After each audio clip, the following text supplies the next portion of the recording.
Hello everyone, myself Manoj Kumar and I welcome you all of the students here. तो जैसे कि आप लोग जानते हैं कि अभी फ़िलहाल हम 10th क्लास के फिज़िक्स के रिवीजन लेक्चर्स स्टडी कर रहे हैं, ठीक है। जिसके अंदर हमारे पास क्या रहता है, पहली जो वीडियो रहती है उसके अंदर हम फास्ट रिवीजन लेते हैं चीज़ों का, ठीक है। दूसरी जो वीडियो रहती है उसके अंदर हम व्हाट टू रिमेंबर, मतलब क्या क्या चीज़ें याद रखनी होती हैं, और जो थर्ड वीडियो रहती है वो आपकी न्यूमेरिकल प्रॉब्लम्स को लेकर रहती है, ठीक है। तो उसी कड़ी के अंदर, उसी सीरीज के अंदर आज हमारे पास क्या है, इलेक्ट्रिक करंट, ठीक है, या फिर कहो कि विद्युत धारा, ठीक है। चैप्टर नंबर 4 है फिजिक्स के, अगर अनुसार बात करोगे तो उसके ऊपर ये पहली वीडियो है, ठीक है। और इलेक्ट्रिक करंट को हम क्या कहते हैं, विद्युत धारा कहते हैं हिंदी के अंदर, ठीक है। और इसका जो सामान्य शब्दों में शब्दों के अंदर जो अर्थ रहता है वो क्या रहता है, बिजली, करंट या फिर लाइट, है ना। जो हम आमतौर पर यूज करते हैं तो हम क्या कहते हैं, बिजली या फिर करंट कहते हैं, लाइट कहते हैं, ठीक है। तो विद्युत धारा जिसे हम बिजली, करंट, लाइट से हमारा तात्पर्य है तारों से होकर आवेश का बहना होता है। तार कौन सी, जो बिजली की तारें हैं उनसे, ठीक है। तो तारों से होकर आवेश का बहना होता है। और जैसा कि आप जानते हैं पदार्थ अणुओं परमाणुओं से बना होता है, पदार्थ अणु और परमाणु से बना होता है, जिनकी रचना 3 मौलिक कणों से होती है, जिनकी रचना 3 मौलिक कणों से होती है। और वो 3 मौलिक कण कौन से हैं, एक तो है इलेक्ट्रॉन, दूसरा हमारे पास होता है प्रोटॉन, और तीसरा हमारे पास क्या होता है, न्यूट्रॉन होता है, ठीक है। तो अगर ध्यान से देखोगे तो इलेक्ट्रॉन को हमने यहाँ दिखाया हुआ है इस पिक्चर के अंदर, ये इलेक्ट्रॉन्स हैं, ठीक है। प्रोटॉन कहाँ है, प्रोटॉन यहाँ दिखाया हुआ है, ये जो आपको दिखाई दे रहे हैं ये क्या है, प्रोटॉन्स हैं। और न्यूट्रॉन को हमने इसी के अंदर, बिल्कुल इसके सेंटर के अंदर, ये छोटे छोटे हमने न्यूट्रॉन्स दिखाए हुए हैं, ठीक है। तो इलेक्ट्रॉन कैसा होता है, इलेक्ट्रॉन होता है ऋण आवेशित, कैसा होता है, इलेक्ट्रॉन ऋण आवेशित होता है। प्रोटॉन कैसा होता है, धन आवेशित होता है, ठीक है। और न्यूट्रॉन कैसा होता है, न्यूट्रॉन होता है अनावेशित, जिस पर कोई आवेश नहीं होता। तो ये 3 प्रकार के हमारे पास क्या होते हैं, बेसिक एलिमेंट्स होते हैं, या फिर कहो कि मौलिक कण होते हैं, जिनसे मिलकर कोई भी परमाणु या फिर अणु बना होता है, ठीक है। अब अगर इसको ध्यान से देखोगे तो इसके सेंटर के अंदर क्या है, इसके सेंटर के अंदर, इसके नाभिक के अंदर हमारे पास प्रोटॉन और न्यूट्रॉन्स हैं। क्या क्या चीज़ें हैं, प्रोटॉन और न्यूट्रॉन हैं। इसी को हम क्या बोलते हैं, नाभिक बोलते हैं या फिर न्यूक्लियस बोलते हैं। तो नाभिक और न्यूक्लियस क्या होता है, परमाणु का केंद्रीय भाग जहाँ प्रोटॉन और न्यूट्रॉन पाए जाते हैं, या प्रोटॉन और न्यूट्रॉन होते हैं, ठीक है। अब इसी परमाणु को लेके ना कुछ महत्वपूर्ण चीज़ें हैं जो हमें याद रखनी चाहिए। क्या क्या है, देखो, इलेक्ट्रॉन बाहर की कक्षाओं में चक्कर लगाते हैं, ठीक है, सिंपल सी बात है। इलेक्ट्रॉन क्या करते हैं, इलेक्ट्रॉन बाहर की कक्षाओं में चक्कर लगाते हैं, ठीक है। इलेक्ट्रॉन और प्रोटॉन पर आवेश का परिमाण बराबर तथा विपरीत होता है। क्या होता है, इलेक्ट्रॉन और प्रोटॉन पर आवेश का परिमाण बराबर तथा विपरीत होता है। इलेक्ट्रॉन नेगेटिव होता है, प्रोटॉन पॉजिटिव होता है। परमाणु में इलेक्ट्रॉन तथा प्रोटॉन की संख्या बराबर होती है। किसी भी परमाणु के अंदर अगर बात करोगे तो जितने इलेक्ट्रॉन होंगे उतने ही क्या होंगे, प्रोटॉन भी होंगे। इसीलिए परमाणु विद्युत उदासीन होता है। अब जितने इलेक्ट्रॉन हैं उतने ही प्रोटॉन अगर हैं तो उसके पास जो कुल आवेश बनेगा वो कितना बनेगा, 0 बनेगा। तो इसी वजह से हम उसे क्या कहते हैं, उदासीन कहते हैं, विद्युत उदासीन कहते हैं। अतः सामान्य परिस्थितियों में पदार्थ भी उदासीन होता है। तो अगर परमाणु या फिर अणु उदासीन है तो उसी से मिलके जो पदार्थ बना वो भी कैसा रहेगा, विद्युत उदासीन ही रहेगा, ठीक है। और इसी कड़ी में एक शब्द हम यूज करते हैं आवेश संरक्षण का। क्या है, आवेश संरक्षण या फिर कहो कंजर्वेशन ऑफ चार्ज, ठीक है। ये क्या कहता है, ये कहता है कि आवेश संरक्षित रहता है, न तो इसे उत्पन्न किया जा सकता है और न ही इसे नष्ट किया जा सकता है। तो आवेश का आप कुछ नहीं कर सकते, आवेश को न तो आप उत्पन्न कर सकते हैं न ही नष्ट कर सकते हैं। और इसी नियम को हम क्या कहते हैं, आवेश का संरक्षण कहते हैं या फिर कंजर्वेशन ऑफ चार्ज कहते हैं, ठीक है। चलो थोड़ा सा आगे चलते हैं। Now the question arises, how to electrify objects, मतलब वस्तुओं को आवेशित कैसे करें।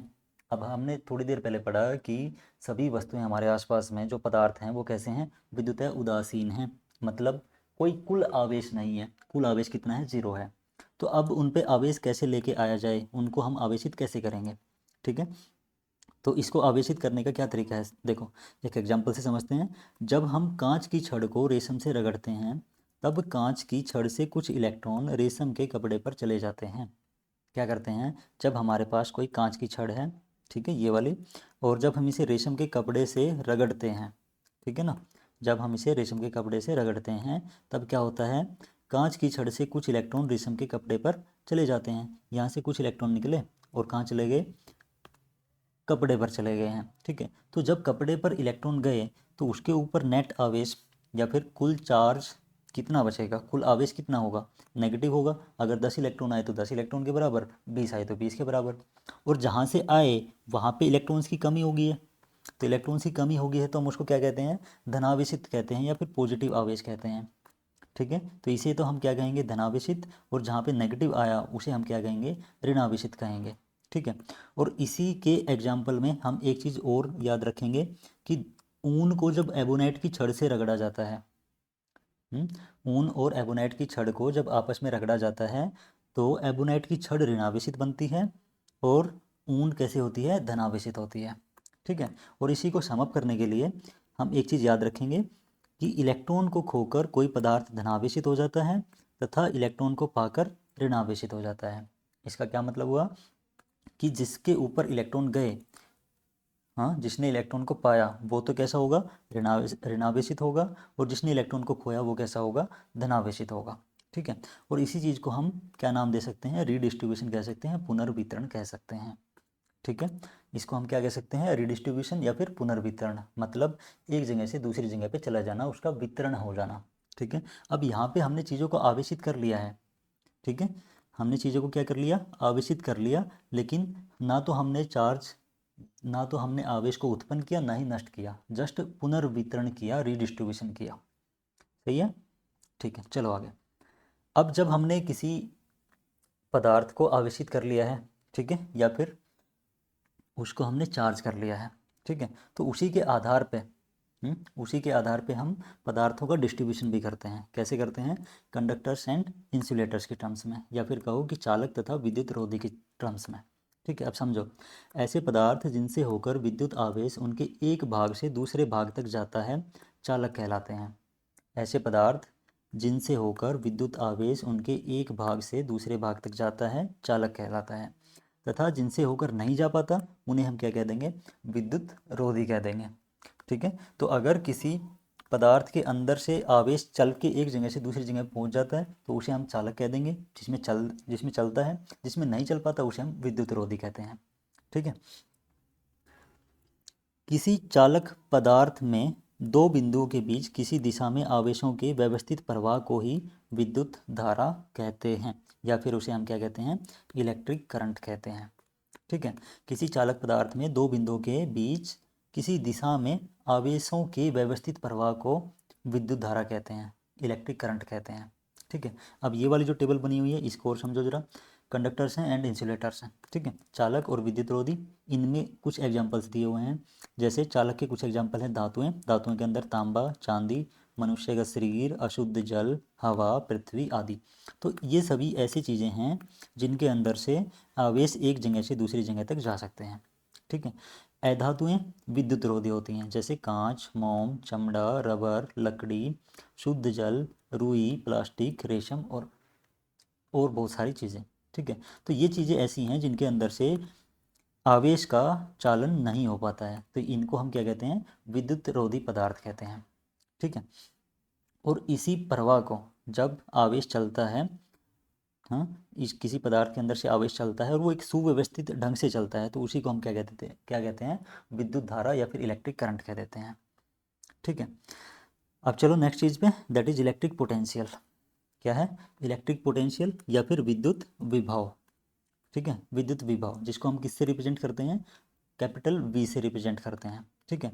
तो विद्युत विभव किसे कहते हैं, किसी बिंदु पर विद्युत विभव वह कार्य है जो प्रति इकाई आवेश को अनंत से इस बिंदु तक लाने में किया जाता है, ठीक है। किसी भी बिंदु के ऊपर जब विद्युत विभव डिफाइन किया जाएगा, परिभाषित किया जाएगा, तो हम उसको कैसे बताएंगे कि वो कार्य जो किसी एक इकाई आवेश को अनंत से, बहुत दूर से उस बिंदु तक लाने में किया जाए, ठीक है। कार्य है जो किसी प्रति इकाई आवेश पर किया जाए अनंत से उस बिंदु तक लाने में, ठीक है। तो इसको हम कैसे लिखते हैं, V is equal to W divided by Q, जहाँ पे क्यू क्या रिप्रेजेंट करता है, आवेश, और डब्ल्यू वर्क डन या फिर कहो कि कार्य, और v विभव, ठीक है। और जब ये क्यू की वैल्यू 1 होगी, मतलब प्रति इकाई आवेश होगा, तो जब इकाई आवेश होगा तो जैसे मैं इसको 1 पुट करूँगा तो ये जो v है ये w के बराबर ही हो जाएगा, ठीक है। तो इसीलिए हम कैसे डिफाइन कर रहे हैं, विभव क्या होता है, विभव कार्य के बराबर ही होता है जब हम प्रति इकाई आवेश की बात करते हैं, सही है। और अगर किसी को कार्य निकालना हो तो कैसे निकलेगा,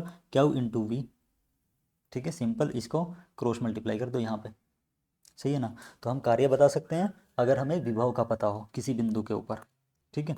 और इसी को रिप्रेजेंट किया है यहाँ पे इस पिक्चर के अंदर, देखोगे अगर ध्यान से तो यहाँ एक इन्फिनिटी लिखा हुआ है, तो इसका मतलब है अनंत, बहुत ज़्यादा दूर है।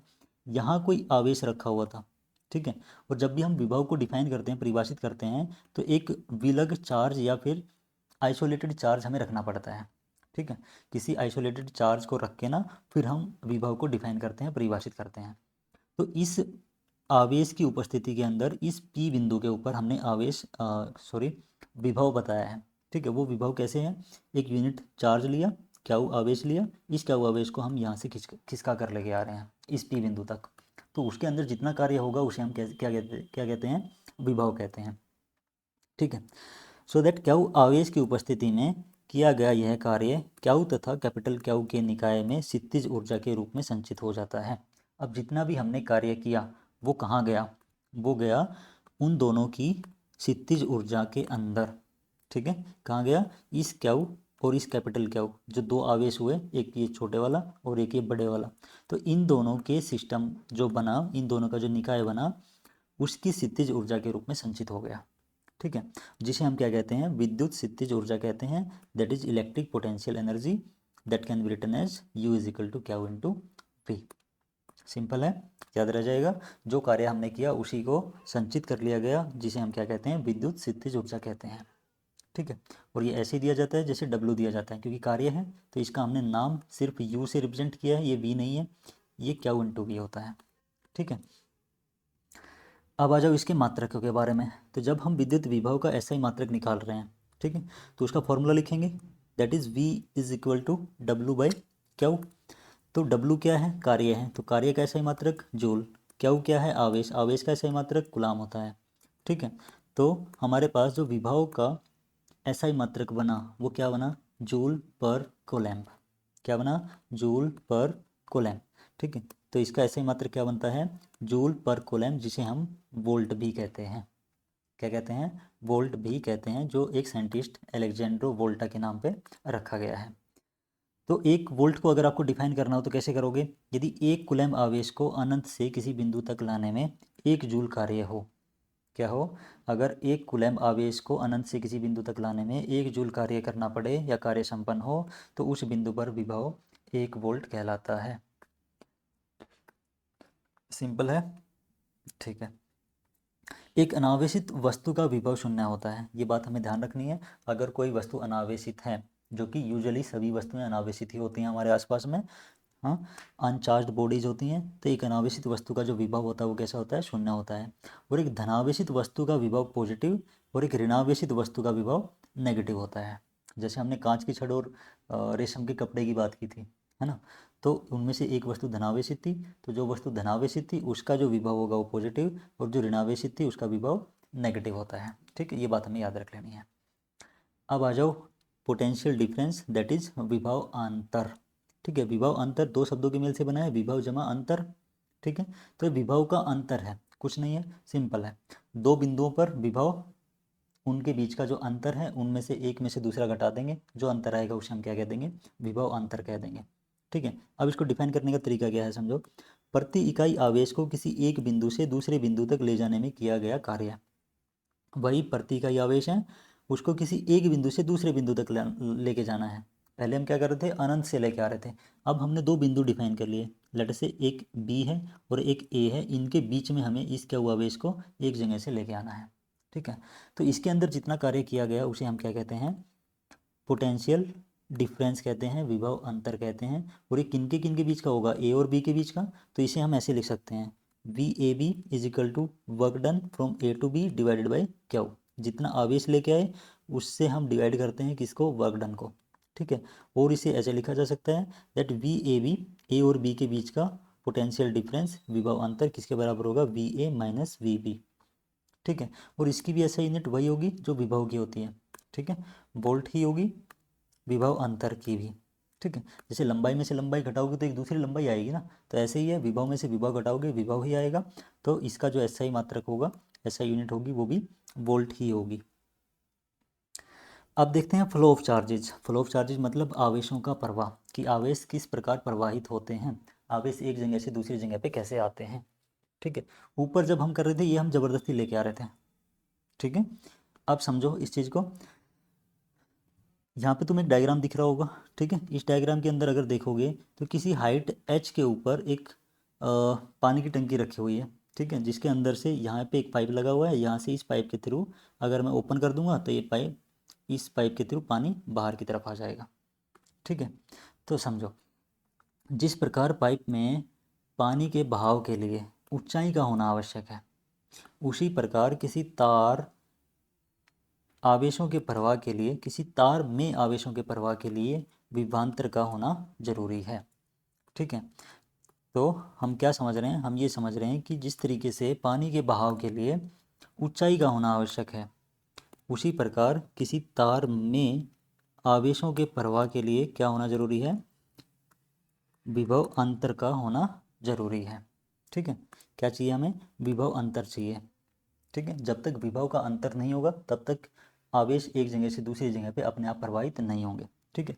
अब ऊंचाई नहीं होती तो पानी अपने आप नहीं बहता, पहाड़ों से नदियों के थ्रू पानी समुद्र तक जाता है, कभी भी समुद्र से पहाड़ों पे नहीं चढ़ता है ना, नदियों के थ्रू पानी ऊपर की तरफ नहीं चढ़ता, नीचे ही आता है। तो इसी प्रकार विभवांतर चाहिए अगर हमें फ्लो चाहिए, किसका, चार्जेज का, आवेशों का प्रवाह चाहिए। पॉजिटिव आवेश उच्च विभव से निम्न विभव की तरफ गति करते हैं, निम्न विभव की तरफ गति करते हैं। तो अगर पॉजिटिव आवेश है, ठीक है, तो वो कहाँ से कहाँ जाएगा, उच्च विभव से निम्न विभव की ओर जाएगा, ठीक है। अब यहाँ पे अगर देखोगे तो यहाँ पे हमारे पास दो वस्तुएं हैं, एक बड़ा स्फीयर है जिसके ऊपर पॉजिटिव चार्ज है, अगर पॉजिटिव चार्ज है तो इसको हम कैसा कहेंगे, धनावेशित कहेंगे, और धनावेशित कैसा होगा, हाइयर पोटेंशियल होगा, उच्च विभव होगा। इसी प्रकार अगर हमारे पास दूसरी बॉडी है ऋणावेशित है तो वो कैसी होगी, लोअर पोटेंशियल होगा, उसका जो विभव होगा वो कैसा होगा, लो होगा, ठीक है, कम विभव होगा इसका, ये उच्च विभव है। तो अगर इसके ऊपर हम चार्जेस का फ्लो देखें तो इलेक्ट्रॉन्स इस बॉडी के अंदर से निकल के कहाँ जा रहे हैं, उच्च विभव की तरफ जा रहे हैं, ठीक है। और ध्यान दो, इलेक्ट्रॉन्स की बात हो रही है तो पॉजिटिव आवेश नहीं, पॉजिटिव आवेश की बात नहीं हो रही है, नेगेटिव आवेश की बात हो रही है। तो नेगेटिव आवेश इस ऊपर वाली स्टेटमेंट का उल्टा हो जाएगा, क्योंकि यहाँ हमने किसकी बात की थी, पॉजिटिव आवेश की। पॉजिटिव आवेश जाता उच्च विभव से निम्न विभव की ओर, तो नेगेटिव कहाँ से जाएगा, निम्न विभव से उच्च विभव की ओर जाएगा। और एक बात ध्यान रखना हमेशा, जब भी चालक के अंदर, किसी भी चालक के अंदर, किसी भी कंडक्टर के अंदर आवेशों की प्रवाह की बात होती है तो हमेशा इलेक्ट्रॉन चलते हैं, प्रोटॉन नहीं चलते हैं, पॉजिटिव चार्ज नहीं चलता है, ठीक है, ठीक है। कुछ रेयर केस होते हैं जिसके अंदर चलता है, लेकिन हमेशा अगर किसी तार के अंदर चलने की बात होगी तो वो तार के अंदर इलेक्ट्रॉन्स ही चल रहे होंगे, सही है। तो इलेक्ट्रॉन के लिए हमें ध्यान रखना है चीज़ें। अच्छा, अब देखो सेल और बैटरी क्या करते हैं, सेल और बैटरी तुमने नाम सुना होगा, देखा भी होगा, ठीक है। This is representing a cell और अ बैटरी। समझो सेल और बैटरी कैसे काम क्या होते हैं, होते क्या हैं। एक ऐसी युक्ति है, युक्ति मतलब डिवाइस है, एक ऐसी डिवाइस है जिसके, जो अपने अंदर की रासायनिक अभिक्रियाओं द्वारा सेल के दोनों इलेक्ट्रोड के बीच विभवांतर बनाए रखती है।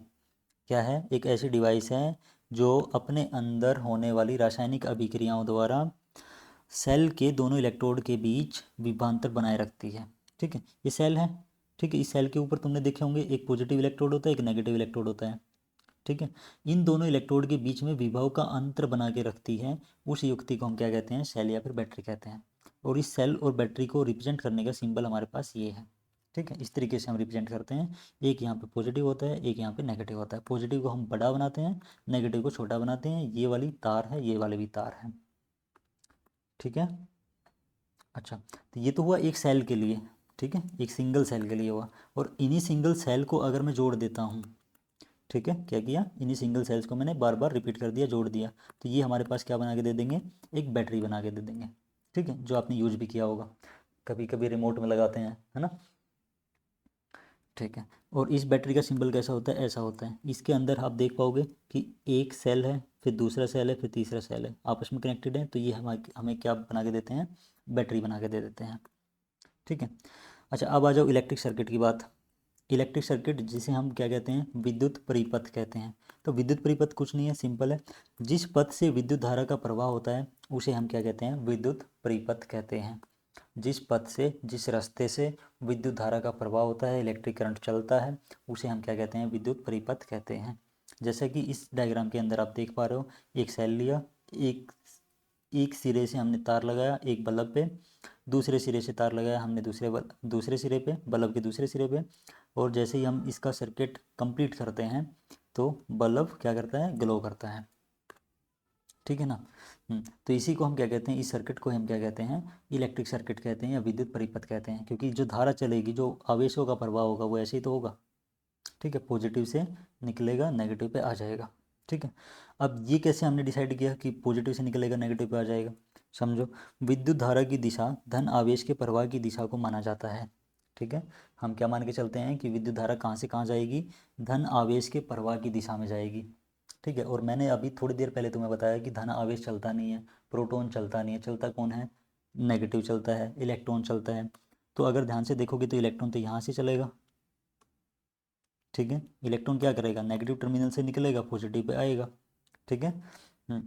लेकिन इसका अपोजिट हम मान के चलते हैं, विद्युत धारा की दिशा। सही है। तो विद्युत धारा की दिशा क्या है, धन आवेश के प्रवाह की दिशा को माना जाता है। इसे परंपरागत धारा की दिशा भी कहा जाता है, या फिर कहो कि डायरेक्शन ऑफ कन्वेंशनल करंट कहा जाता है। क्या कहते हैं, परंपरागत धारा की दिशा कहते हैं। ठीक है। अच्छा जी, धातुओं में परंपरागत विद्युत धारा की दिशा नेगेटिव इलेक्ट्रॉनों के प्रवाह की दिशा के विपरीत होती है। तो जब जब धातुओं की बात हो रही होगी, चालकों की बात हो रही होगी, तो उनके अंदर क्या हो रहा होगा, परंपरागत विद्युत धारा की दिशा जो है वो इलेक्ट्रॉन, नेगेटिव इलेक्ट्रॉन के प्रवाह की दिशा के विपरीत होती है। ठीक है, ये बात याद रखनी है। अच्छा जी, अब एक बार ये वाला डायग्राम देख लो, जिसके अंदर हमने प्रतीक दिखाए हुए हैं, कुछ चिन्ह दिखाए हुए हैं जो हम यूज करने वाले हैं किसी भी इलेक्ट्रिक सर्किट के अंदर। ठीक है, देखो, सेल का सिंबल हम डिस्कस कर चुके हैं, बैटरी का सिंबल हम डिस्कस कर चुके हैं। अवयवों को जोड़ने वाला चालक तार, वायर है, सिंपल एक वायर की तरह रिप्रेजेंट किया जाएगा। तार संधि, जंक्शन, एक तार के अंदर दूसरा तार जोड़ा जाएगा तो ऐसे जोड़ा जाएगा। ठीक है। खुली पलक कुंजी, पलक की जिसको हम बोलते हैं, ओपन। ठीक है, खुली का मतलब है ओपन, ओपन है, तो अगर ओपन है तो ऐसी दिखाई देगी। ठीक है, दो ब्रैकेट लगा दिए, बीच में खाली जगह छोड़ दी है ओपन दर्शाने के लिए।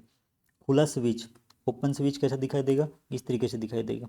ठीक है, ये कनेक्ट नहीं है इनके बीच में, आप यहाँ पे जगह देख पाओगे थोड़ी सी। बंद पलक कुंजी कैसी होगी, बंद होगी तो इसके बीच में डॉट लगा दी है, इससे पता चलता है कि बंद है। ठीक है। बंद स्विच, क्लोज स्विच कैसे दिखाई देगा, क्लोज स्विच होगा तो तार आपस में कॉन्टेक्ट में आपको नजर आएंगे, ये दो बिंदु नजर आ रहे हैं और जो इनके बीच का तार है वो एक दूसरे को टच कर रहा है, अब इनके बीच में ओपन स्पेस नहीं है।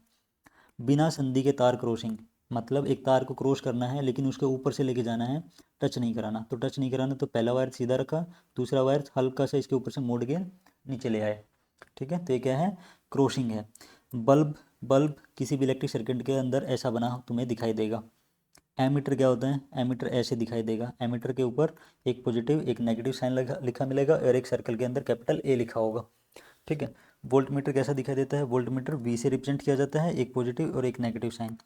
प्रतिरोधक, रजिस्टर, रजिस्टर कैसा होता है, एक ऐसे जिगजैग लाइन से हम एक प्रतिरोध को, एक रजिस्टर को दर्शाते हैं। ठीक है, तो अभी बात करते हैं इंटेंसिटी ऑफ इलेक्ट्रिक करंट। ठीक है, इलेक्ट्रिक करंट की इंटेंसिटी मतलब विद्युत धारा की प्रबलता। तो विद्युत धारा की प्रबलता कैसे डिफाइन करेंगे, किसी चालक के किसी अनुप्रस्थ काट, ठीक है, अनुप्रस्थ काट मतलब उसको बीच में से सीधा सीधा काट देना। ठीक है, लंबवत काट देना एक तरीके से। किसी चालक के किसी अनुप्रस्थ काट से गुजरती विद्युत धारा की प्रबलता इस अनुप्रस्थ काट से होकर प्रति इकाई समय में, ठीक है, प्रति इकाई समय में जैसे कि 1 सेकंड के अंदर में प्रवाहित आवेश का परिमाण है। क्या है, किसी चालक के अंदर किसी अनुप्रस्थ काट से गुजरती विद्युत धारा की प्रबलता उस अनुप्रस्थ काट से होकर प्रति इकाई समय में प्रवाहित आवेश का परिमाण है। ठीक है, तो इस मान के चलते हैं कि ये जो नीचे हमारे पास डायग्राम है ये एक वायर का डायग्राम है और इस वायर के अंदर यहाँ पे हमने क्रॉस सेक्शन बना दिया, यहाँ से अगर हम इसको बीच से काट के चलते हैं तो इसके अंदर 1 सेकंड के अंदर कितने इलेक्ट्रॉन इसको पार कर लेंगे। ठीक है, उसका जो परिमाण होगा वो हमारा क्या दे देगा, वो हमें दे देगा विद्युत धारा की प्रबलता, या फिर कहो कि intensity of electric current, that is I. ठीक है, तो इस आई को हम कैसे रिप्रेजेंट करते हैं, देखो, यदि किसी अनुप्रस्थ काट से टी समय में कैपिटल क्यू आवेश प्रवाहित होता है तब this I is equal to Q by T, capital Q by small T, जहाँ पे स्मॉल टी क्या है, समय है, कैपिटल क्यू आवेश है। ठीक है, तो आवेश को डिवाइड कर देना है समय से, तो ये जो आपको रेशो मिलेगा ये आपको क्या देगा, आई दे देगा। आई मतलब करंट की वैल्यू बता देगा, विद्युत धारा बता देगा। सो आई क्या है, विद्युत धारा, जिसका एसआई मात्रक क्या होता है, एम्पियर होता है। ठीक है, तो अगर मैं एम्पियर लिखना चाहूँगा तो वो एम्पियर कैसे लिखा जाएगा, 1 ampere is equal to 1 coulomb per second, मतलब आवेश का मात्रक दैट इज कूलम्ब, समय का मात्रक दैट इज सेकेंड। तो एम्पियर कितना होगा, 1 कूलम्ब डिवाइडेड बाय 1 सेकेंड। ठीक है, और एम्पियर को कैसे डिफाइन करोगे, अगर तुम्हें 1 एम्पियर डिफाइन करने को कह दिया जाए तो 1 एम्पियर क्या होगा, 1 एम्पियर होगा कि किसी भी चालक के अंदर से, हाँ, किसी अनुप्रस्थ काट के अंदर से इकाई समय के अंदर, मतलब 1 सेकंड के अंदर अगर 1 कूलम्ब आवेश प्रवाहित हो जाता है तो हम उसे क्या कहते हैं, 1 एम्पियर करंट कहते हैं, 1 एम्पियर की विद्युत धारा कहते हैं। ठीक है, और यहीं से अगर तुम्हें आवेश निकालना हो तो आवेश क्या आ जाएगा, आई इंटू टी आ जाएगा। ठीक है, यहाँ से इसको मल्टीप्लाई कर दो ऊपर। सही है, ठीक है। अच्छा जी, अब देखते हैं एमीटर एंड वोल्टमीटर।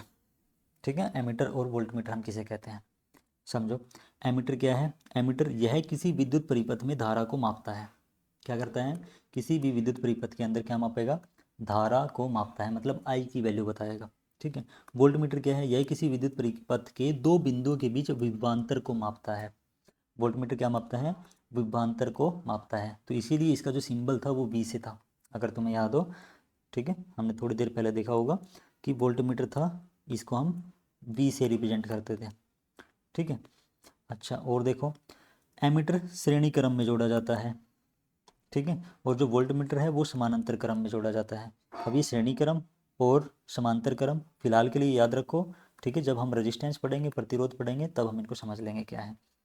इसका स्केल एम्पियर में अंकित रहता है।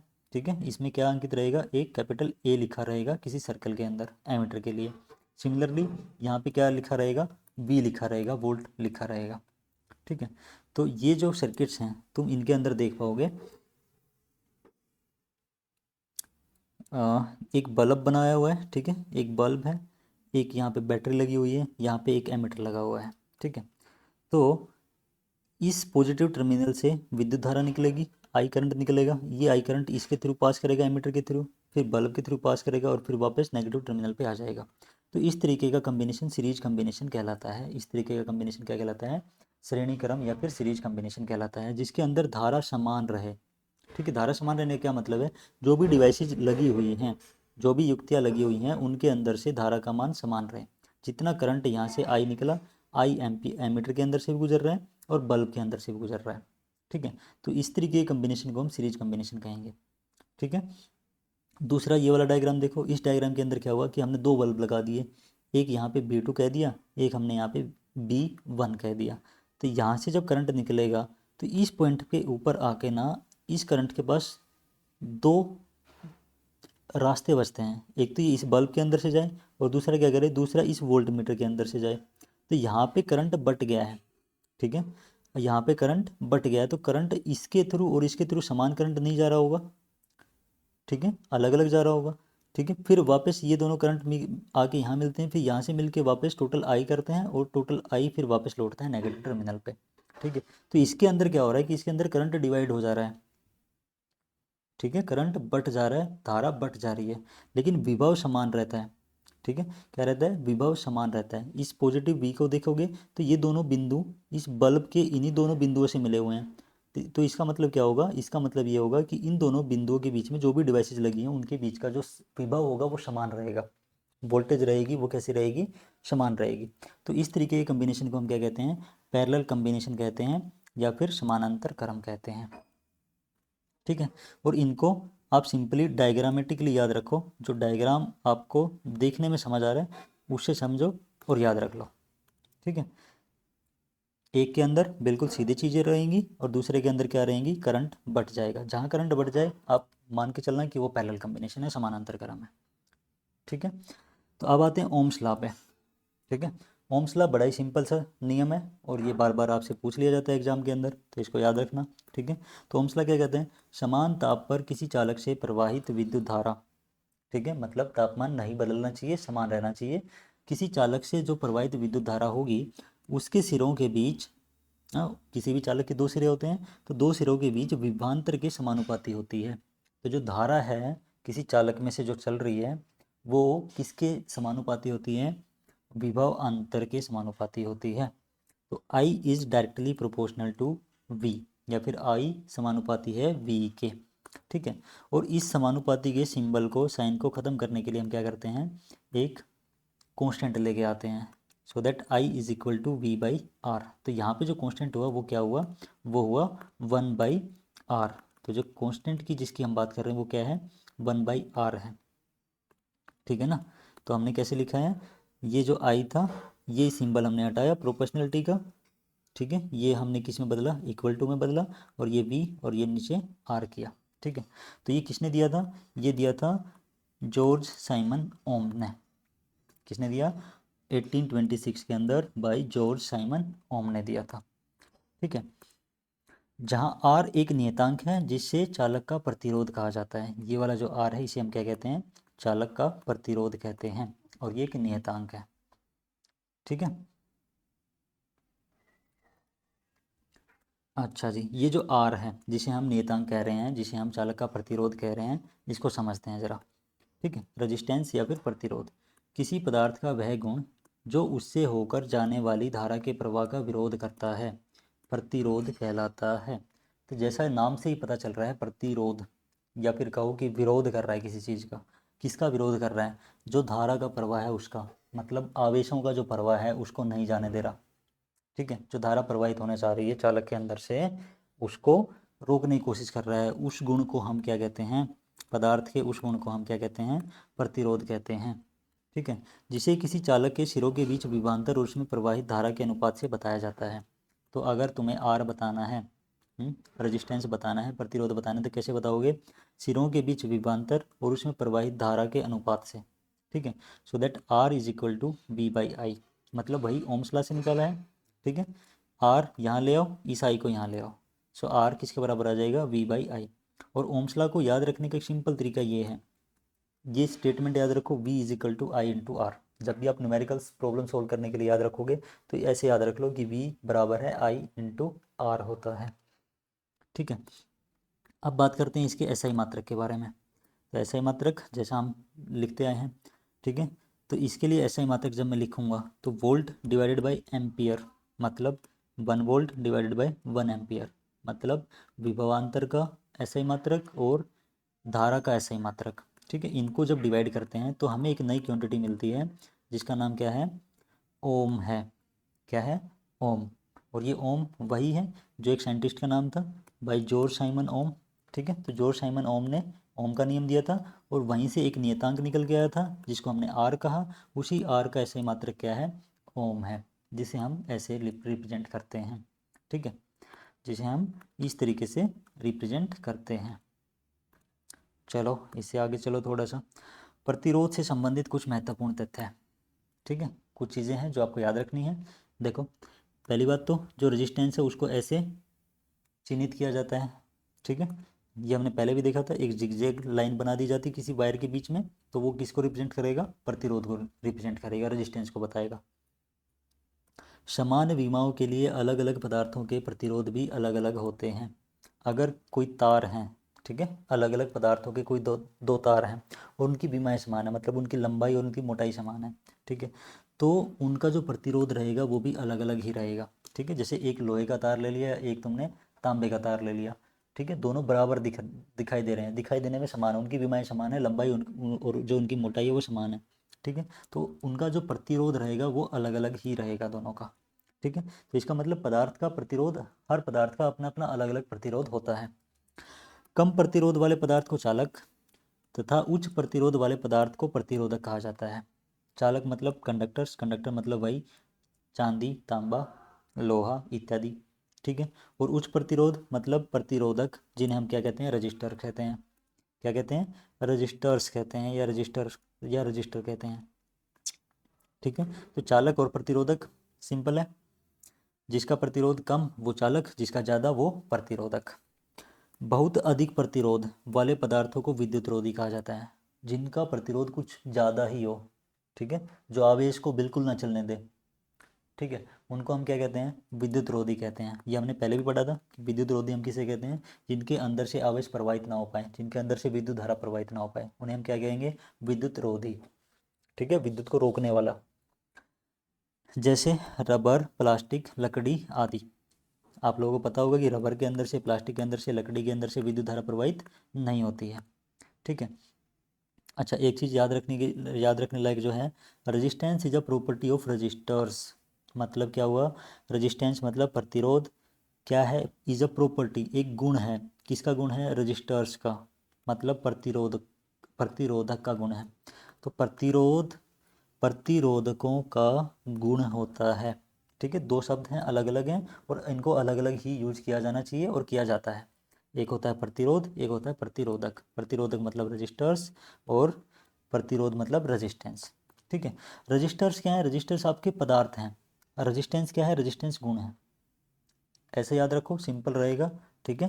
प्रतिरोधक क्या है, पदार्थ है, और जिस पदार्थ का प्रतिरोध ज़्यादा है उसे हम प्रतिरोधक कहते हैं, ठीक है ना। ठीक है। किसी चालक तार का प्रतिरोध निम्नलिखित बातों पर निर्भर करता है।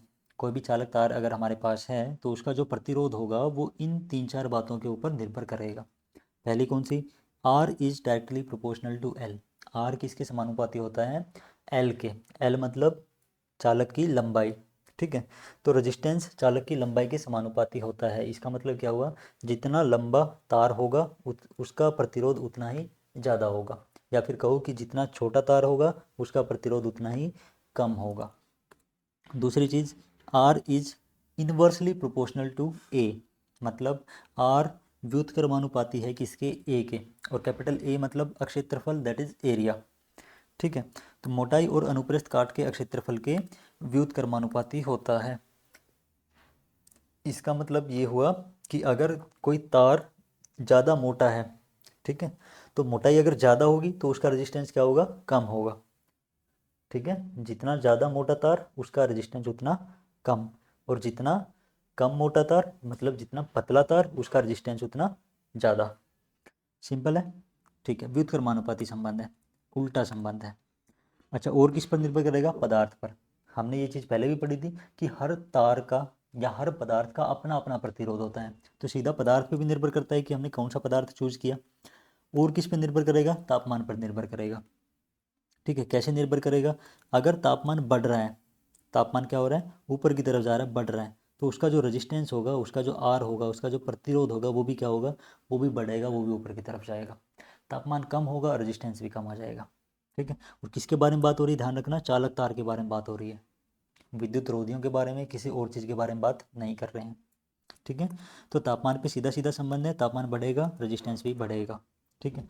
और इन सभी चीज़ों को अगर मिला दिया जाए, ठीक है, तो इन दो चीज़ों को अगर मैं मिला देता हूँ, लेंथ को और उसका एरिया को, तो हमारे पास क्या निकल के आता है कि R is directly proportional to L/A, लंबाई के समानुपाती और एरिया के व्युत्क्रमानुपाती, ठीक है। तो इसी चीज़ को जब हम आगे लिखते हैं तो इसको हम कैसे लिख पाएंगे, समझो, ये जो प्रोपोर्शनलिटी का साइन था ये गायब करना है, बराबर लेके आना है, तो बराबर लेके आने के लिए कांस्टेंट लगाना पड़ता है, वो कांस्टेंट है हमारा रो। रो मतलब रजिस्टिविटी, जिसको हम क्या कहते हैं, प्रतिरोधकता कहते हैं। तो आर के लिए जो हमारे पास फार्मूला बना वो क्या बना, R is equal to rho L/A, ठीक है। रो क्या है, रजिस्टिविटी है, प्रतिरोधकता है, और जिसका सिंबल, जिसका मात्रक ऐसा यूनिट जो होती है वो क्या होती है, ओम इंटू मीटर होती है।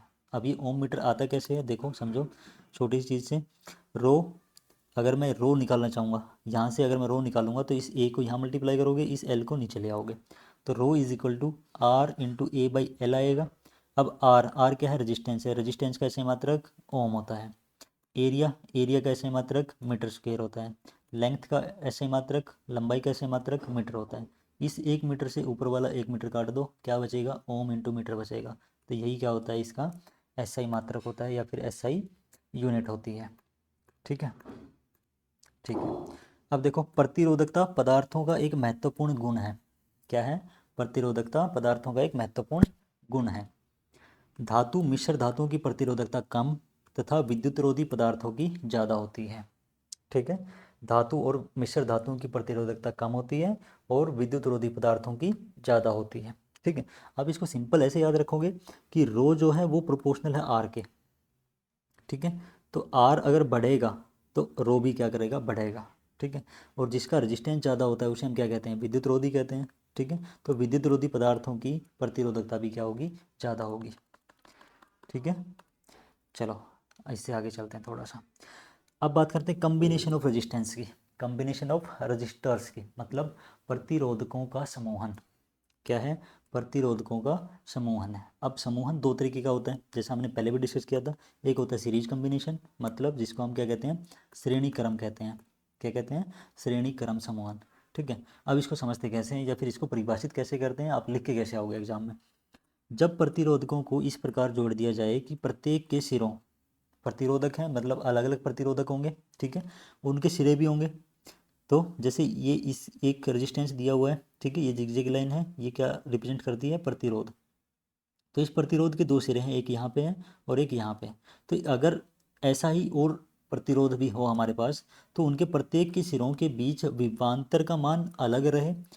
ठीक है, क्या रहे, इनके सिरों के बीच का जो विभवांतर है उसका मान अलग रहे तथा उनमें से गुजरने वाली धारा का मान समान रहे।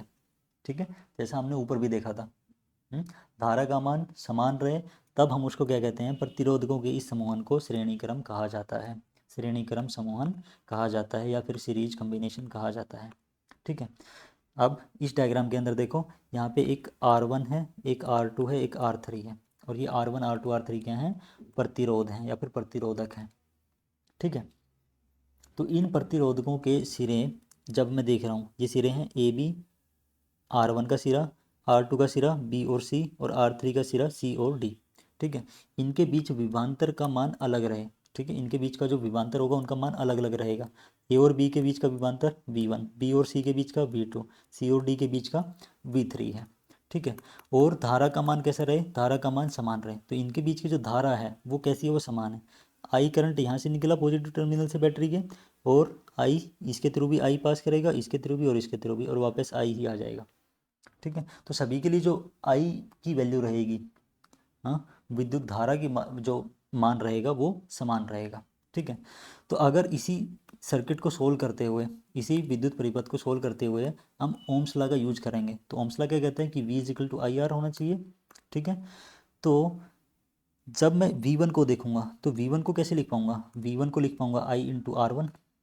क्या करना है, V is equal to I R करना है। तो अगर V1 किसके लिए था, V1 था R1 के लिए, तो इसको R1 से मल्टीप्लाई करोगे। ठीक है, तो V1 is equal to I R one, V2 is equal to I R two, V3 is equal to I R three. ठीक है, तो अब अगर इस डायग्राम के अंदर ध्यान से देखोगे तो यहाँ पे दो बिंदु हैं, एक ए बिंदु है और एक डी बिंदु है। तो ए और डी के बीच का जो विभव का अंतर है वो यहाँ से देखोगे तो ये V आ रहा है। ठीक है, और अगर यहाँ से देखोगे तो ये कितना आएगा, ए और बी के बीच का V1, बी और सी के बीच का V2 और सी और डी के बीच का V3। तो इसका मतलब इस V को मैं V1 plus V2 plus V3 लिख पाऊंगा। ठीक है, तो जब हम ऐसा लिखते हैं V is equal to V1 plus V2 plus V3, तब मैं इस V1 V2 V3 की वैल्यू पुट कर सकता हूँ, आई आर वन आई आर टू प्लस आई आर थ्री। ठीक है, तो जब मैं इनको पुट करूँगा इसके अंदर, तो इनके अंदर से आई कॉमन आ जाएगा और अंदर क्या बचेगा, R1 plus R2 plus R3।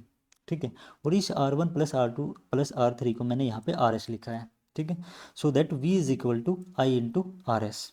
ठीक है, तो ये हमारे पास एक ऐसी इक्वेशन आ गई जैसी ओम्स लॉ की होती थी।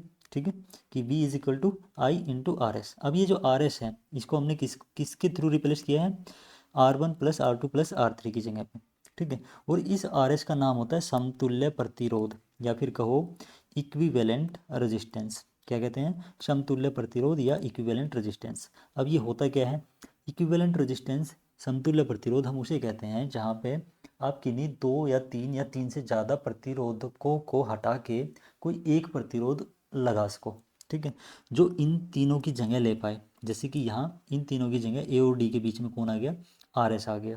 ठीक है, तो ये जो आर एस आया इसको हम समतुल्य प्रतिरोध बोलते हैं। तो श्रेणीक्रम में जुड़े प्रतिरोधकों का समतुल्य प्रतिरोध उन प्रतिरोधकों के अलग अलग प्रतिरोधों के योग के बराबर होता है। ठीक है, ये बात हमें ध्यान रखनी है कि श्रेणी क्रम के अंदर जो इक्विवेलेंट रेजिस्टेंस है उसका मान किसके बराबर होता है, R1 plus R2 plus R3 के बराबर, या फिर कहो कि अलग अलग प्रतिरोधों के योग के बराबर होता है, सम ऑफ इंडिविजुअल रेजिस्टेंसेस। ठीक है, अब चलते हैं इससे आगे, दैट इज पैरेलल कॉम्बिनेशन, या फिर कहो पार्श्व क्रम या फिर समानांतर समूहन। ठीक है, तो पार्श्व क्रम या समानांतर समूहन के अंदर क्या होगा, तो उसका थोड़ा सा उल्टा जो हमने श्रेणी क्रम में पढ़ा है, जब प्रतिरोधकों को इस प्रकार जोड़ दिया जाए कि उनके सिरों के बीच विभवांतर का मान समान तथा बहने वाली धारा का मान अलग अलग रहे। ठीक है, आपकी बार क्या हो रहा है, विभवांतर का मान समान रह रहा है और धारा का मान अलग अलग हो गया है। पहले क्या था, पहले धारा का मान समान था। ठीक है, तो अब इस डायग्राम को देखो ध्यान से, इस डायग्राम के अंदर यहाँ पे एक बैटरी लगी हुई है। ठीक है, ये V इसकी वोल्टेज है, इसका विभवांतर है। अच्छा जी, यहाँ से करंट निकला, इस ए बिंदु पे आके ना 3 हिस्सों में डिवाइड होगा, I1 I2 और I3। I1 किसके थ्रू जा रहा है, R1 रेजिस्टेंस के थ्रू जा रहा है। I2 किसके थ्रू जा रहा है, R2 रेजिस्टेंस के थ्रू। I3 R3 के थ्रू। ठीक है, R3 से पास कर रहा है और ये वापस जाके कहाँ मिले, बी बिंदु पर। तो बी बिंदु पर जब मिलेंगे I1 plus I2 plus I3, तो ये वापस से I बना देंगे और ये I वापस इस बैटरी के नेगेटिव टर्मिनल तक पहुंच जाएगा। ठीक है, तो एक बात क्लियर है कि मैं क्या लिख पाऊंगा, I is equal to I1 plus I2 plus I3, ये चीज़ मैं लिख पाऊंगा। ठीक है, जो नेट I है, टोटल जो करंट है वो कितना है, I1 plus I2 plus I3 के बराबर है। ठीक है, और हम क्या लिख सकते हैं कि R1 के थ्रू I1 करंट पास कर रहा था, R2 के थ्रू I2 करंट और R3 के थ्रू I3 करंट पास कर रहा था। ठीक है ना, रेजिस्टेंस 1 के अंदर I1, रेजिस्टेंस 2 के अंदर I2, रेजिस्टेंस 3 के अंदर I3 करंट पास कर रहा था। अब यहाँ पे लगा ओम्स लॉ, तो ओम्स लॉ क्या कहता है कि V is equal to IR। ठीक है, लेकिन हमारे पास किसकी वैल्यू है, I1 plus I2 plus I3 की, तो I1 की वैल्यू निकालो, that is V divide by R1। Potential सबका सेम रहेगा तो ये V बदलेगा नहीं। I2 के केस में क्या होगा, V बाई R2, I3 के केस में V बाई R3, V नहीं बदलेगा। ठीक है, तो जब हम इनको सबको इस वापस इक्वेशन के अंदर पुट करेंगे तो क्या होगा, V कॉमन आएगा, V सबके अंदर है तो V कॉमन आएगा, अंदर क्या बचेगा, 1/R1 plus 1/R2 plus 1/R3 बचेगा। और इस चीज़ को मैं क्या लिख पाऊंगा, 1/RP लिख पाऊंगा। क्या लिख दिया, 1/RP। तो ये I is equal to V into 1/RP हमारे पास बचा। ठीक है, और इस 1/RP को हम कैसे लिख पाएंगे, 1/R1 plus 1/R2 plus 1/R3, और RP क्या है वापस से, जो हमने थोड़ी देर पहले पढ़ा, समतुल्य प्रतिरोध, या फिर कहो कि इक्विवेलेंट रेजिस्टेंस। ठीक है, तो पार्श्व क्रम या समांतर क्रम में जुड़े हुए प्रतिरोधकों के समतुल्य प्रतिरोध का व्युत्क्रम उन प्रतिरोधकों के अलग अलग प्रतिरोधकों के व्युत्क्रमों के योग के बराबर होता है। ठीक है, देखो समतुल्य प्रतिरोध का व्युत्क्रम है, ये उसका उल्टा है, 1 डिवाइडेड बाई RP है। ठीक है, सीधा सीधा RP नहीं लिखा हुआ है, तो ये किसके बराबर है, जो इंडिविजुअल थे, जो अलग अलग रेजिस्टेंस थे, उनका जो प्रतिरोध है। ठीक है, जो अलग अलग रजिस्टर्स थे उनका जो प्रतिरोध है उसका व्युत्क्रम का सम है। ठीक है, तो ये चीज़ आपको ध्यान रखनी है। ठीक है, श्रेणी क्रम में RS is equal to R1 plus R2 plus R3 था, यहाँ पे क्या है, 1/RP is equal to 1/R1 plus 1/R2 plus 1/R3 के बराबर है। अच्छा जी, अगर कोई पूछ ले कि इनके अंदर जो करंट की वैल्यू थी I1 I2 या फिर I3, वो कैसे निकालोगे, तो यहाँ पे एक छोटा सी एक्सरसाइज दी गई है। ठीक है, इसको देखो करके ना, यहाँ पे एक बैटरी लगी हुई है, ये वोल्टेज है V। ठीक है, ये I करंट निकला। ठीक है, इस बिंदु पे आके दो हिस्सों में डिवाइड हो गया, एक R1 के थ्रू एक R2 के थ्रू, एक के अंदर I1 एक के अंदर I2, वापस आके इस बिंदु पे मिले और इस बिंदु से वापस I करंट बैटरी के नेगेटिव टर्मिनल तक आ गया है। ठीक है, तो R1 के थ्रू जो वोल्टेज होगी V होगी, R2 के थ्रू जो वोल्टेज होगी V होगी, और जो करंट होगा वो I1 और एक के अंदर से I2। So that I is equal to I1 plus I2। अब I1 और I2 की वैल्यू पुट करो ओम्स लॉ यूज करके, तो I1 I2 किसके बराबर आएंगे, V/R1 और V/R2।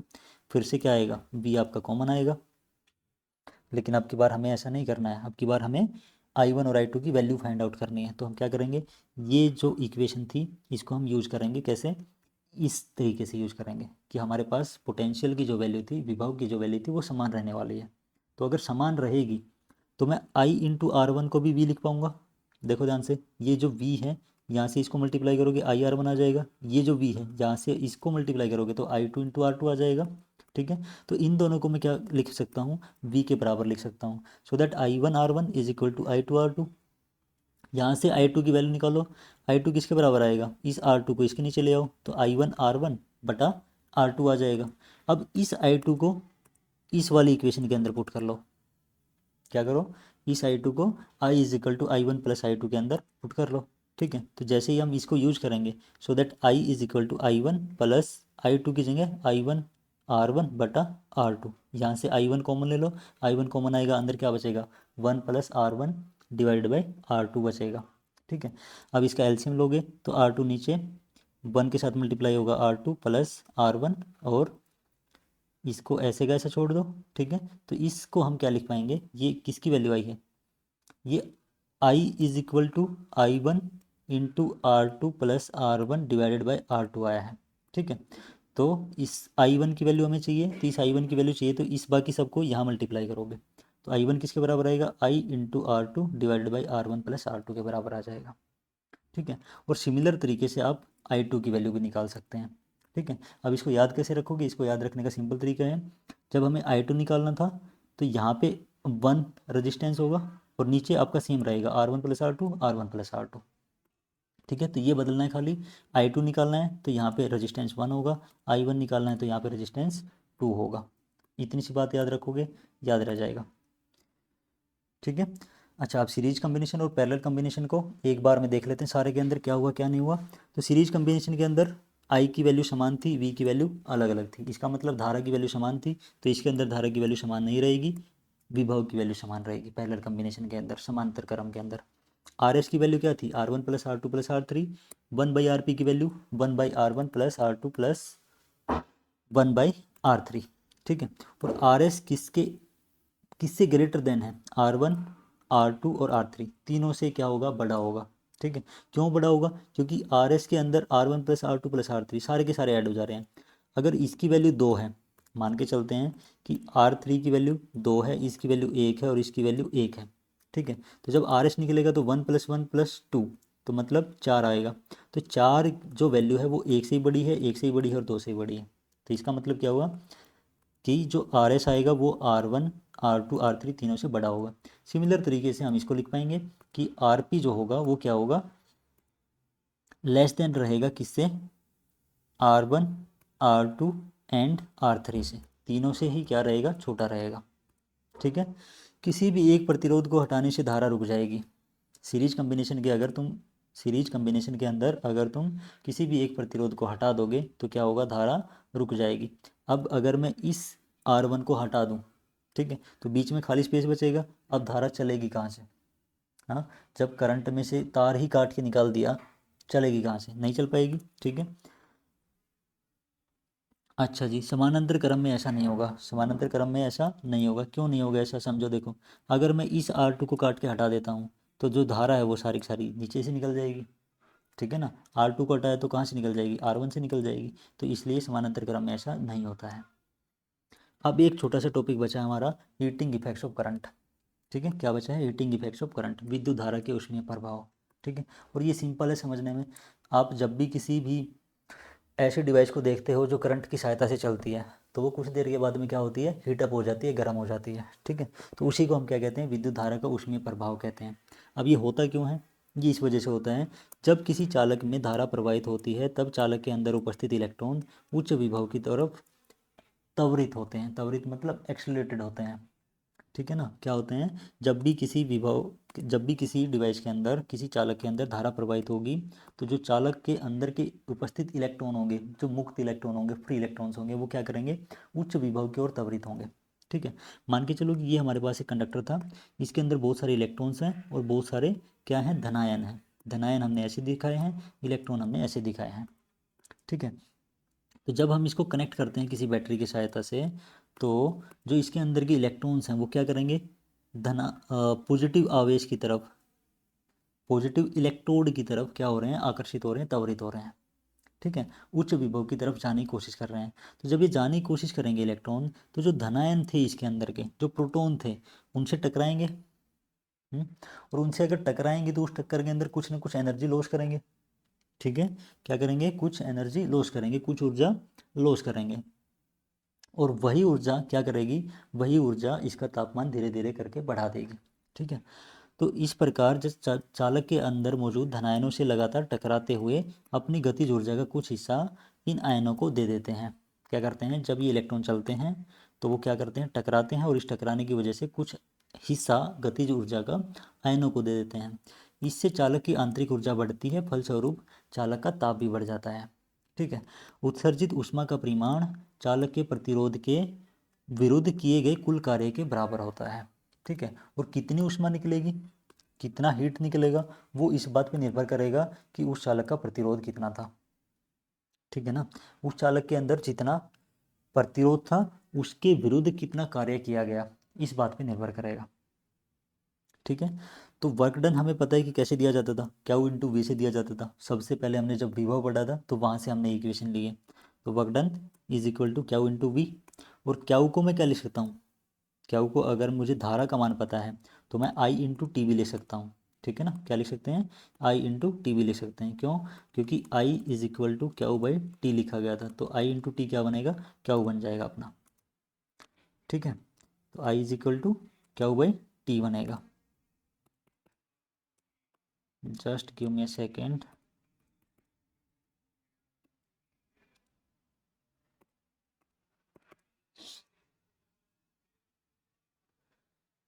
यार तू ऐसे क्यों कर रहा भाई।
तो क्यू को क्या लिखा जा सकता है, क्यू को लिखा जा सकता है आई इंटू टी, ठीक है। तो आई इंटू टी, और वी को अगर मैं ओम्स लॉ यूज करता हूँ तो वी को लिख सकते हैं हम आई इंटू आर, तो I into T into I into R. तो क्या बनेगा हमारे पास जो बचेगा वो बचेगा I square into T into R, I square into T into R, या फिर आई स्क्वेयर आर टी, ठीक है। आई विद्युत धारा, आर प्रतिरोध, और टी समय है, ठीक है। तो इस प्रकार हम जो डब्लू लिख पाएंगे वो कैसे लिख पाएंगे, I square into R into T लिख पाएंगे, ठीक है। और इसी को हम क्या लिखते हैं, यू लिखते हैं, यू मतलब आंतरिक ऊर्जा है, ठीक है, ठीक है। तो इसी आधार के ऊपर, इसी इक्वेशंस के थ्रू जूल ने अपने कुछ ऊष्मीय नियम बताए, ठीक है ना। कितनी हीट रिलीज होती है, किस तरीके से रिलीज होती है, वो एक जूल नाम के साइंटिस्ट थे, उन्होंने क्या बताया कि वो नियम बनाए उन्होंने। और नियम कितने थे, 3 नियम थे, ठीक है। किस प्रकार है वो नियम, देखो पहला जो नियम है वो क्या कहता है कि for given T and R, दिए गए टी समय के लिए तथा आर रेजिस्टेंस अगर गिवन है किसी चालक का और समय गिवन है, तो उसके लिए जो यू होगा, जो ऊष्मा रिलीज होगी, जो आंतरिक ऊर्जा जो बढ़ी थी उसके दौरान जो ऊष्मा रिलीज होगी वो किसके प्रोपोर्शनल होगी, वो समानुपाती होगी किसके, आई स्क्वेयर के, जो धारा का मान है उसका स्क्वेयर के समानुपाती होगी, ठीक है। तो पहला नियम तो ये है। दूसरा नियम क्या कहता है, दूसरा नियम कहता है कि for given T and I, दिए गए समय तथा दिए गए विद्युत धारा के मान के लिए जो ऊष्मा रिलीज होगी वो प्रोपोर्शनल होगी, वो समानुपाती होगी किसके, आर के, आर मतलब प्रतिरोध के, ठीक है। अच्छा तीसरी जो चीज़ है वो क्या कहती है, तीसरा नियम ये कहता है कि for given I and R, दिए गए आई मतलब विद्युत धारा और आर मतलब प्रतिरोध, ठीक है। तो इसके लिए जो ऊष्मा रिलीज होगी वो समय के समानुपाती होगी। कहने का मतलब वही है जो हमने अभी भी निकाला था, ठीक है। तो अगर मैं इसको कंक्लूड करता हूँ तो ये इक्वेशन ऐसी बनेगी, u is equal to I square R into T, ये I square R into T, इन तीनों को आपस में मल्टीप्लाई करेंगे तो हमारे पास वही मिलेगा U. U is equal to nothing but also W, और डब्लू क्या था, कितना कार्य किया गया, कितनी ऊष्मा रिलीज हुई, जितना कार्य होगा उतनी ही ऊष्मा रिलीज होगी। ठीक है, और इसी को हम अगर और तरीके से लिखना चाहें तो हम कैसे लिख पाएंगे, देखो आई स्क्वेयर आर टी है तो U is equal to I square R T. अब इस आई को मैं क्या लिख सकता हूँ, वी बाई आर लिख सकता हूँ ओम नियम के अनुसार। ठीक है, क्या लिख सकते हैं, वी बाई आर। तो ये V square by R square, तो वी स्क्वेयर बटा R square into R into T. एक आर से आर काट दो, क्या बचेगा, V square by R into T बचेगा। क्या बचेगा, V square by R into T. तो यू को हम कैसे लिख पाएंगे, U is equal to I square R T is equal to V square बटा आर इंटू टी। ठीक है, इस तरीके से हम लिख सकते हैं। अब आते हैं इलेक्ट्रिक पावर के ऊपर, दैट इज विद्युत शक्ति। ठीक है, तो इलेक्ट्रिक पावर क्या चीज़ है, किसी विद्युत परिपथ में विद्युत ऊर्जा के व्यय की दर को विद्युत शक्ति कहा जाता है। क्या कहते हैं, किसी भी विद्युत परिपथ के अंदर विद्युत ऊर्जा के व्यय की दर, कि विद्युत ऊर्जा किस प्रकार व्यतीत हो रही है, किस प्रकार व्यय हो रही है, किस प्रकार खर्च हो रही है, उसे हम क्या कहते हैं, विद्युत शक्ति कहते हैं। तो ये सिंपल है, विद्युत शक्ति किसके बराबर होगा, विद्युत ऊर्जा बटा समय के। ठीक है, और विद्युत ऊर्जा को हम W से लिख सकते हैं, कितना कार्य हुआ। ठीक है, ऊर्जा वही है, कार्य के बराबर होती है। और विद्युत शक्ति को हम P से रिप्रेजेंट करते हैं, पावर। ठीक है, टाइम अपना समय है ही। ठीक है, और W के लिए हमने फार्मूले निकाले हैं। ठीक है, अलग अलग हमने W के लिए फार्मूले निकाले हुए हैं। पहला फार्मूला क्या था, आई स्क्वेयर आर टी, तो आई square R T divide by T करेंगे पावर के लिए, तो क्या बनेगा, आई स्क्वेयर इंटू आर बनेगा। ठीक है, और हम क्या कर सकते हैं, और हमारे पास एक फार्मूला था V square by R into T था। देखो ध्यान से, V square by R into T था, तो वी स्क्वेयर आर और टी, और नीचे टाइम से डिवाइड करेंगे पावर मिलेगी, इस टी से ये टी कैंसिल आउट होगा, क्या बचेगा, वी स्क्वेयर बाई आर बचेगा। ठीक है, और क्या कर सकते हैं, एक काम और कर सकते हैं, power is equal to I square into R, ये आया हमारे पास, इसी को आगे बढ़ाते हैं। कैसे बढ़ाएंगे, देखो आगे, ये जो आर था, रेजिस्टेंस था, इस रेजिस्टेंस को हम ओम के नियम के अनुसार वी बाई आई लिख पाएंगे। ठीक है, तो इस वी बाई आई लिख के ना, एक आई से एक आई काट दो, क्या बचेगा, वी इंटू आई या फिर आई इंटू वी बचेगा। तो power V by V into I भी लिखा जा सकता है। तो पावर को लिखने के इतने सारे हमारे पास तरीके हैं। तो पावर कैसे कैसे लिखा जा सकता है, power can be written as V into I, V square by R और आई स्क्वेयर इंटू आर। इन तरीक़ों से पावर को हम डिफाइन कर सकते हैं, लिख सकते हैं। ठीक है, ठीक है, इनमें से एक सिंपल फार्मूला एक याद रखो वर्क डन का। ठीक है, आई स्क्वेयर आर टी, इससे तुम सारे के सारे निकाल सकते हो, तो सभी को याद रखने की ज़रूरत नहीं है। ठीक है, याद रखना है सिंपल, ये याद रखो कि P is equal to V into I होता है। ठीक है, अब बात करते हैं इसके मात्रक की। तो इसके जो मात्रक हैं पावर के, शक्ति के, इसका मात्रक को हम, ऐसा ही मात्रक को हम कहते हैं वाट। क्या कहते हैं, वाट कहते हैं। और वाट किसके बराबर होता है, एक जूल बटा एक सेकंड के। ठीक है, किसके बराबर होगा, एक जूल बटा एक सेकंड। जूल क्या है, कार्य का मात्रक है, सेकंड समय का मात्रक है। ठीक है, तो ये जो फार्मूला हमने लिखा था विद्युत ऊर्जा बटा समय या work done divided by time, यहीं से हमने इसके मात्रक निकाले हैं। ठीक है, कार्य के लिए जूल और समय के लिए सेकंड। तो 1 volt is nothing but equal to 1 joule बटा 1 सेकंड। ठीक है, और अगर हम एक मात्रक और निकालना चाहें P is equal to V I से, तो वी आई से कैसे निकलेगा, वोल्ट विभवांतर के लिए, एम्पियर करंट के लिए। ठीक है, तो 1 volt is nothing but equal to 1 volt into 1 ampere.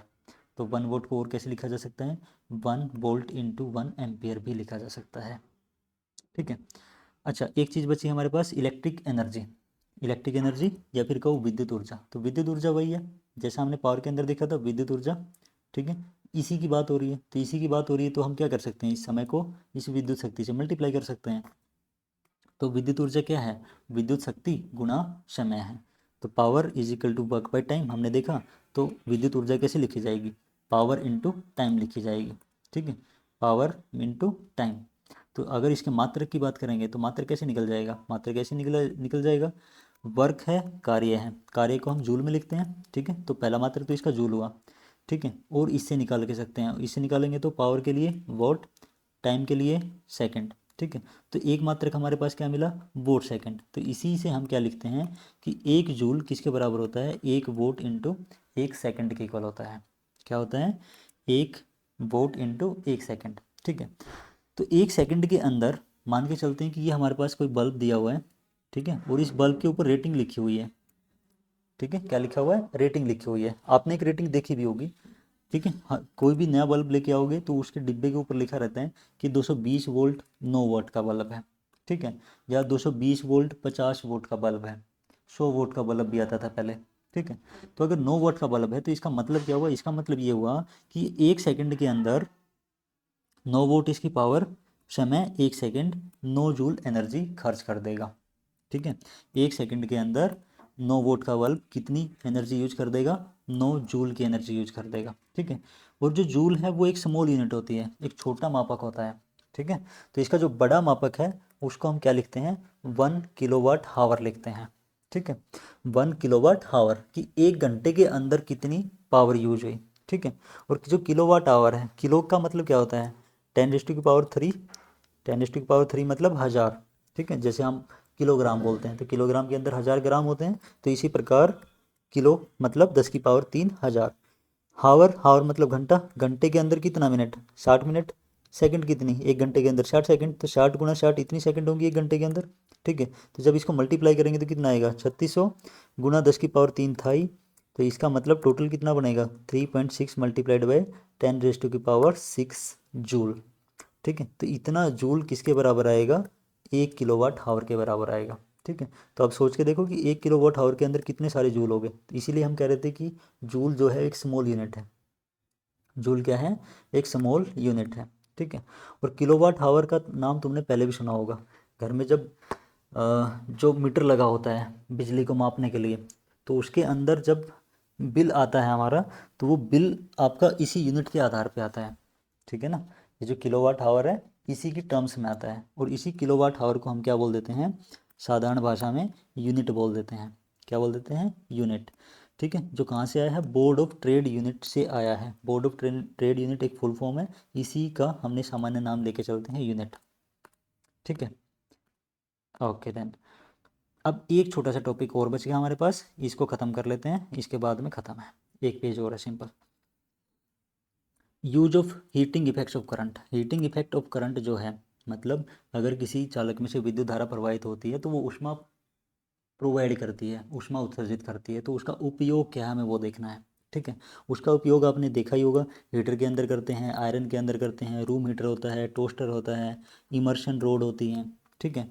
And they all require a heating element, इन सब के अंदर हमें क्या चाहिए, एक हीटिंग एलिमेंट चाहिए, हीटिंग एलिमेंट मतलब तापन अव्यय चाहिए, क्या चाहिए, तापन अव्यय, एक ऐसा एलिमेंट जो गर्म होता हो, ठीक है, ठीक है। अब जो तापन अव्यय होना चाहिए, जो एलिमेंट होना चाहिए वो कैसा होना चाहिए, वो इस तरीके का होना चाहिए कि उसकी प्रतिरोधकता क्या हो, उच्च हो, और गलनांक कैसा हो, वो भी हाई हो, प्रतिरोधकता भी हाई होनी चाहिए, गलनांक भी हानि हाई होना चाहिए, क्योंकि जो चीज़ गर्म होगी अगर उसका गलनांक कम हुआ तो वो पिघल के चल देगी, ठीक है।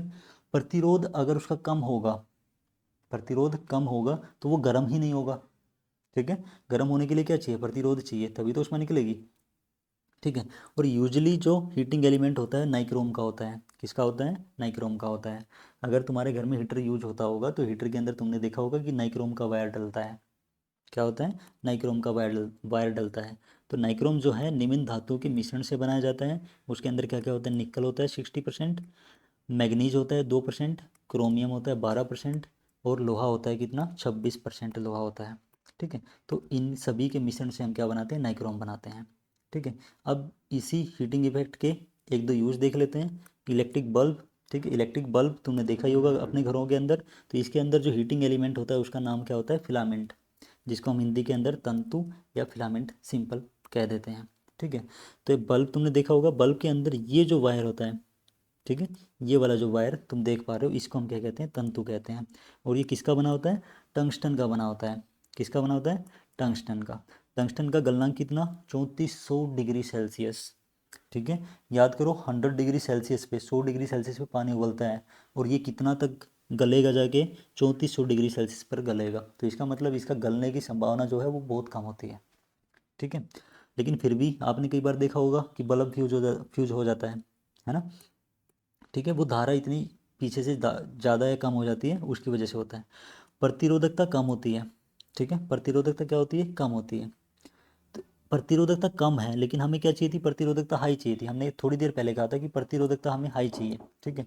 अब प्रतिरोधकता कम हो गई है तो इसका मतलब क्या हुआ कि इसका जो ऊष्मा देने की क्षमता होगी वो कम होगी, ठीक है। और ध्यान दो कि ये जो बल्ब होता है गर्म होता है, लेकिन हम इसका पूरे कमरे को गर्म करने के लिए प्रयोग नहीं करते हैं, इसका लाइट लेने के लिए यूज करते हैं, ठीक है ना, प्रकाश के रूप में यूज करते हैं इसको, ठीक है। गर्मी देने के लिए यूज नहीं करते हैं। प्रतिरोधकता कम होती है, इसलिए लंबा और पतला इसके तंतु को बनाया जाता है, ताकि हम इसकी प्रतिरोधकता को थोड़ा सा बढ़ा सकें, ठीक है ना। लंबाई बढ़ेगी तो रेजिस्टेंस बढ़ेगा, रेजिस्टेंस बढ़ेगा तो रेजिस्टिविटी बढ़ेगी, प्रतिरोधकता बढ़ेगी, ठीक है। अच्छा, इसके बल्ब के अंदर N2 और AR आर्गन और नाइट्रोजन गैसेज डाली जाती हैं, इनर्ट गैसेज होती हैं, वो इसके अंदर भरी रहती हैं। जब बल्ब फूटता है तो वो आवाज़ करता है, ठीक है, अगर तुमने देखा हो तो। अच्छा जी, एक एलिमेंट और हम यूज कर लेते हैं, फ्यूज, सुरक्षा फ्यूज, ठीक है। फ्यूज तुमने सुना ही होगा, कई बार घरों के अंदर क्या होता है कि पीछे से बिजली जो वोल्ट होती है वो ज़्यादा आ जाती है, तो ज़्यादा आने के चक्कर में क्या होता है, हमारे कुछ एप्लियंसेस के, कुछ डिवाइसेस के फ्यूज उड़ जाते हैं, ठीक है ना, काम करना बंद कर देती है, फिर उसका फ्यूज नया लगा जाता है, फिर हम उसको यूज कर पाते हैं, ठीक है। तो इस तरीके का फ्यूज तुमने देखा होगा। इस तरीके की फ्यूज के अंदर क्या होता है, गिलास ट्यूब होती है, गिलास ट्यूब के ऊपर दो मेटालिक कैप रहती हैं, एक यहाँ और एक यहाँ। इन कैप्स के अंदर बीच में एक छोटा सा तार होता है, पतला तार होता है, ठीक है। और ये तार किसका होता है, सीसा या फिर टीन की मिश्र धातु का एक पतला तार होता है, ठीक है। और जिसकी प्रतिरोधकता अधिक होती है, गलनांक कम होता है। अब तुम कहोगे कि सर इसकी प्रतिरोधकता अधिक है, ठीक है, गलनांक कम है, गलनांक भी ज़्यादा होना चाहिए था, ठीक है। अब समझो इस चीज़ को, गलनांक कम होता है, गलनांक कम होने का एक पर्टिकुलर रीज़न है कि जब पीछे से विद्युत धारा का मान बढ़ता है, ठीक है, विद्युत धारा का मान बढ़ेगा तो ये गर्म होगा, ठीक है, गर्म होगा तो गलनांक कम होने की वजह से जितना ज़्यादा गर्म होगा उतना जल्दी पिघल जाएगा, और जितना जल्दी पिघलेगा उतना हमें फ़ायदा है, क्योंकि एक तो फ्यूज जल के रह जाए, एक तुम्हारा टीवी जल जाए, फ्रिज जल जाए, ठीक है। फ्यूज बदलना आसान है, टीवी को रिपेयर करवाना, फ्रिज को रिपेयर करवाना थोड़ा सा मुश्किल काम है, तो इसीलिए हम फ्यूज लगाते हैं, तो इसीलिए इसका नाम सुरक्षा फ्यूज भी है, ठीक है। तो इसका गलनांक कम रहता है, ठीक है। तो ये था भाई आज का हमारा टॉपिक, आज का हमारा चैप्टर। उम्मीद करता हूँ आपको समझ आया होगा। तो आपका बहुत सारा धन्यवाद, thanks a lot to all of you for your patience. आपने इतना जो धैर्य बना के रखा, ठीक है। स्टे कनेक्टेड, कीप लर्निंग, ठीक है। एक दूसरे से कनेक्टेड रहो, पढ़ते रहो, लिखते रहो, मौज करो। अच्छा जी, और आप मेरे को कांटेक्ट कर सकते हैं कहाँ कहाँ पे, फेसबुक पे अगर आप टाइप करोगे मनोज कुमार नाम से तो आपको आईडी मिल जाएगी। प्ले स्टोर पे अगर आप जाओगे तो MK क्लासेज ऐप है, ठीक है, तो ये अपनी खुद की एप्लीकेशन है, आप यहाँ पे सर्च कर सकते हो। इंस्टाग्राम पे जाओगे तो DRMK816 आप इंस्टाग्राम पे टाइप कीजिए, आपको मेरी आईडी मिल जाएगी। और यूट्यूब पे आपको पता ही है कि द मनु कर्णिकाज नाम है अपना, सही है। Okay then, thank you.